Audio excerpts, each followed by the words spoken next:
नमस्कार मित्रो. गुजरातच्या हातात महाराष्ट्राच्या राजभवन कोण आहेत? नवीन राज्यपाल आचार्य देवव्रत. CP राधाकृष्ण राजीनाम्यानंतर निर्णय.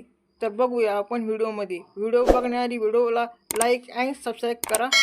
चला तर त्यात असे म्हटले आहे की CP राधाकृष्ण यांची उपराष्ट्रपतीपदी म्हणून निवड झाली, त्यामुळे त्यांनी महाराष्ट्राच्या राज्यपाल पदाचा राजीनामा दिला आहे. गुजरातचे राज्यपाल आचार्य देवव्रत यांची महाराष्ट्र अतिरिक्त कार्यभार स्वीकारण्यासाठी नियुक्ती करण्यात आलेली आहे. आचार्य देवव्रत हे त्यांच्या सध्याच्या जबाबदाऱ्यांसह महाराष्ट्राच्या राज्यपाल पदाचा जबाबदाऱ्या पार पाडतील. तर आचार्य देवव्रत कोण आहेत? आचार्य देवव्रत हे नियुक्ती तत्काळ प्रभावी होतील. हरियाणाच्या पानिपत जिल्ह्यातील समलखा तहसीलमध्ये जन्मलेले आचार्य देवव्रत हे प्रमुख भारतीय राजकारणी आहेत.